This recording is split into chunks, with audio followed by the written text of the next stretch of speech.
Welcome back to Brothers Fab and Adventure. We made it back from our 1,700-mile road trip. And you might say that we just made it back by the skin of our teeth. Yeah, it was kind of crazy to go on that long of a road trip first run. Yeah, especially after doing this much work to a vehicle. You should never do a big trip like that, but we had a support vehicle, so we kind of felt somewhat confident in it, and it did work out. We figured we'd run through all the little problems that we had along the way, as well as some things that we found once we got back home. And we'll also just do a good general checkup on everything, because who knows what we might not have noticed yet and still needs to be addressed. The first thing that we encountered after our first night of camping, we checked our suspension bolts and noticed that some of them had come loose. So this one in particular. Fortunately, we had our tools, so we just addressed that morning, and it had stayed tight the rest of the trip. We kept an eye on it, and that was good to go. One of the next things we encountered was the bed does not slide in and out freely.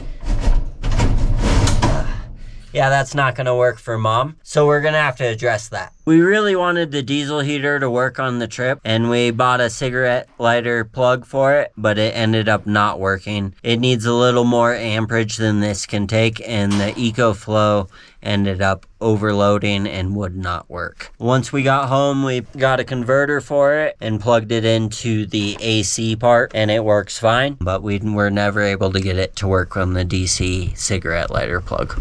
That was really a bummer, because a few of the nights it was really cold. One of the nights we woke up, all the windows were frosted over. Would have been really helpful to have. So one of the next big things that we encountered along the way on the road, which you saw in the adventure video, was that our A&L fuse holder basically melted down on us. We think the reason behind that is that the attachment points had vibrated loose, and then we were arcing out, which heated the plastic up and melted it. So we went ahead and tightened those down while we were on the road, and that got us home, thankfully. But we do have a replacement for this, and we're going to swap that out. But while we're here in the engine bay, there's a couple other things. When we were on really twisty, windy mountain roads, our power steering was making a lot of whining noises. We also know that we have a bad brake booster because we get feedback through the steering wheel sometimes, and it's leaking. We don't want that to leak into the cab with our brand new carpet, so that, as well as the power steering pump, are going to get addressed at this point in time as well. Once we got home, we were taking a look around. We saw some oil under the front end here, under the front cross member basically. We kind of traced it back up,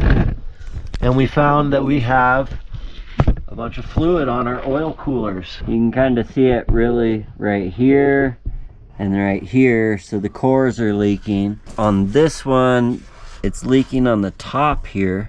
But what we also noticed is the bracket holding this side of the cooler up has left the chat. All the bolts are gone, so I'm going to have to remake that. And we suspect that the fact that it's on 3 mounts instead of all 4 might have caused the coolers to crack. So we're going to add the 4th mount in to these coolers. Finally, we should have done this to begin with. The door latch was also really bad and annoying the whole trip.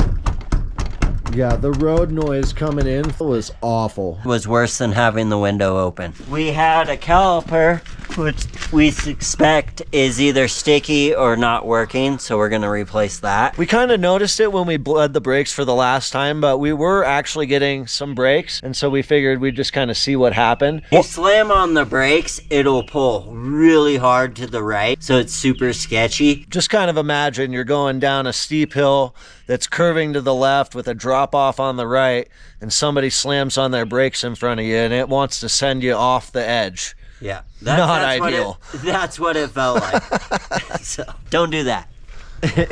We have some vibrations at 65 to 70, so we were thinking it was the wheel bearings. We jacked it up and felt the wheel bearings, and they seem pretty in check, so we're pretty sure it's the idler arm. We're also having a little bit of a transmission issue. We're not getting into first gear. We've checked it over the trip numerous times, put it into low range to really confirm that we're getting 4th but not 1st. So we're gonna have to dig into the transmission and figure out what's going on there. Our suspect is something in the valve body. All in all, it worked really good. We were pretty happy with it for the most part. So we'll get to fixing this stuff and get it out on another trip and see how it does. First thing we're gonna replace is the calipers, because that seems like the easiest thing right now. Pretty straightforward. I'm just gonna break the 2 caliper bolts loose and then the line loose while it's still on here. Just a little bit though, so it doesn't leak. It's a 3/8 Allen or 10 mil, I think, and then a 11 for the line. pull the bolts out and then it should come off. It might need a little persuasion, but now we'll get our other caliper ready so it's a quick swap over so we don't lose too much brake fluid. 10.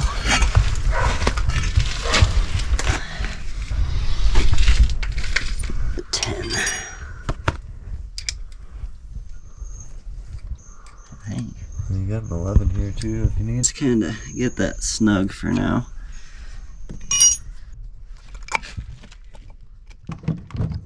There she goes. There it is. Alright. Yep. And put it back together how you took it apart. Yep. Pretty straightforward. Boom.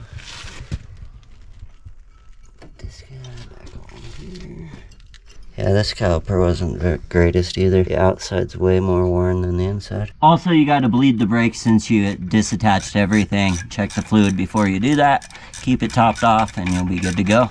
But we're going to wait until later because we're pulling some other stuff apart up top. We went ahead and removed the A&L fuse holder because it made it a little easier for us to gain access to some of the other things. But I just figured I'd go ahead and show you how that ended up looking and how we just barely got home by the skin of our teeth. He went to take it apart and this ear just totally broke off before he even had it removed. Fortunately, I had 2 more of these A&L fuse holders. Came as a pack of 3, so we're gonna put a new one on there and I'm throwing the secondary one in the glove box console thing. And then we're also gonna Loctite the bolts on these this time so that hopefully that should never be an issue again, but should we burn a fuse or whatever, we'll have the backup with us because it's not the kind of thing that you just buy at the auto parts store for the most part. Pretty crispy. Brand new. So we're going to start with draining the system and we're going to pull the hose right off the pump down here and hopefully that'll get most of it out of the reservoir.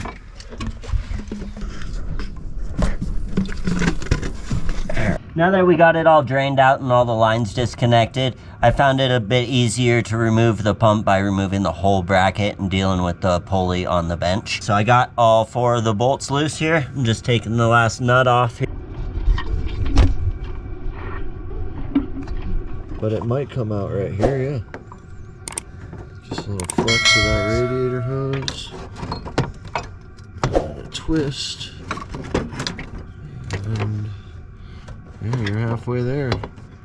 I just gotta clear that. That's alright. Sweet, man. Wasn't too bad. Next, since the steering system is all drained out, we're gonna get rid of the, not get rid of, but replace the hydro boost unit because it's leaking on the inside here. Pretty oily right in there. The first thing you're gonna do is get this little clip off the brake pedal up on the rod where it connects to the brake switch. And it's kind of difficult. I used a pick and just pulled the center part down and then over the end of the pin, and then you can push the clip up and it'll pop right off. Then we got to disconnect the master cylinder from the hydro boost unit, and it's just these 2 bolts on either side right here. And then we'll get rid of the line and we'll be ready to get that thing out of there after you disconnect it from the firewall with the 4 nuts. These 4 right here, but you gotta access them from the inside. Yep. Got all the bolts out of the inside, so now we're ready to pull this on out of here. It's kind of a tight fit.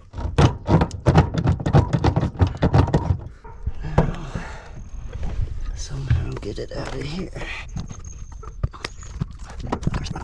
Oh, there we go. There it goes. Now we just gotta get it out of the maze. This doesn't look too good. Yeah, I don't imagine that's a good thing. To get the pulley off of the power steering pump, you gotta use a pulley puller. Pretty simple. Get your little rod, stick it on in there. Put your other piece on there. Make sure you got the same sides. Boom, put your sleeve on. Tighten it down and it'll come right off. There it goes. That was easy enough. Just the 3 bolts to replace the pump, and then we'll put the pulley back on it the right way here.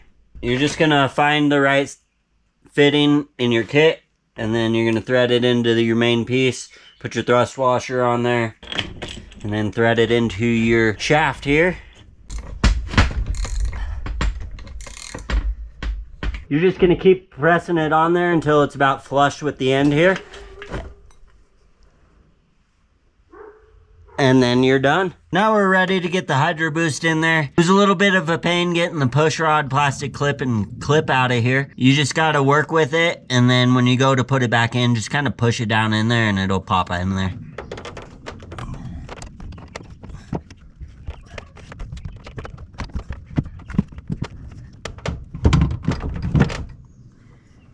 And go inside and make sure our alignment is right. Everything looks good inside, so we'll push it on in. Maybe. Okay, round two. We took the bolts out that mount the master cylinder to it to give us a little more room. There it goes. There it goes. Yep. See, our stud popped out here. Our stud right here popped out. So we'll have to hammer that back in. I went ahead and got the pump and bracket back in there. It just went in the same way it came out. It's a little different for us because we have the electric fans. I got all the lines disconnected, so we are ready to fill it up and bleed the system. To bleed the system, we're gonna keep the wheels in the air and turn it left and right without hitting the steering stops about 20 times, and that should bleed most of it out. We'll probably keep going as much as we can. Adding some fluid in there, pretty safe to say it'll take all of this. I'm gonna jump into figuring out why the transmission isn't getting first gear. So I got it all opened up and draining. First, I ohmed out the 1.2 solenoid out, and it ohmed out to 20.4, so it was good. Then I hooked up 9 volts to it, and it clicked, so it also was good. So the next thing to do was to pull it out of there, and I noticed something right away. The spring was there right away, and if you think about it, the pressure should push the valve and compress the spring, so that can't be right. And I checked the ATSG manual, and it was saying that is wrong too. So this is how it came out. The spring was on the outside and the valve was on the inside. And if you look at the book here, that's the opposite of how it should be. So we'll just take this, flip it around, put it back in there, and we should be good to go. Went ahead and got the old coolers removed from here. I remade this bracket that we lost on our road trip, and Justin came up with some other brackets, as well as a piece that's welded to the core support here. So those will go together like that. And this one's already done. So we're about ready to put the transmission cooler back in, and those two things will be taken care of. Been working on getting this bed a little better. We started out by making some new handles out of some old climbing webbing, and then we glued some Teflon on the sides and put a bunch of drawer sliding tape on there wherever we could, and it seems to slide pretty good now. Definitely a lot easier than before. Then we also raised up our cooktop slide out because it was catching on the carpet. And gave it a quick color change rattle can paint job. That slides in nice and easy now.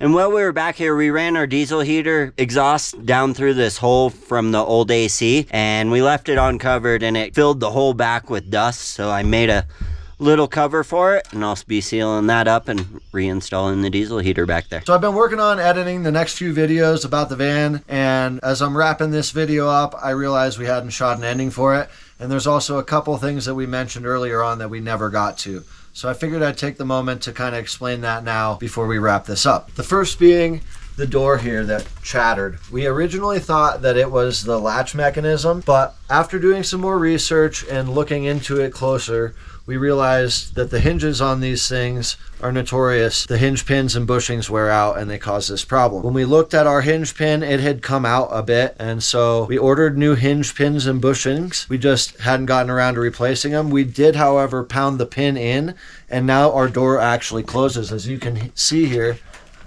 it doesn't chatter anymore. You do got to slam it, and it's pretty tight to the slider here, so we are going to do those still. The other thing is the idler arms. We're still planning to do a bunch of four-wheeling with this thing and testing it out, and these are not worn out that bad yet. We got new idler arms. We just decided to hold off on installing them because why put the wear and tear on the new parts when the old ones are still working.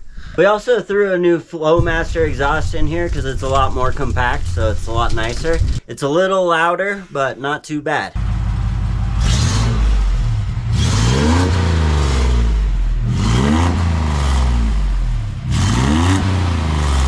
Stay tuned for next time where we build a really beefy skid plate for this. You were doing so good. I mean, the rest of them look pretty damn professional. Yeah. You're not going to want to miss it. That's going to be all for this time. Thank you for watching. Please like, share, and subscribe. Until next time, on Brothers Fab and Adventure.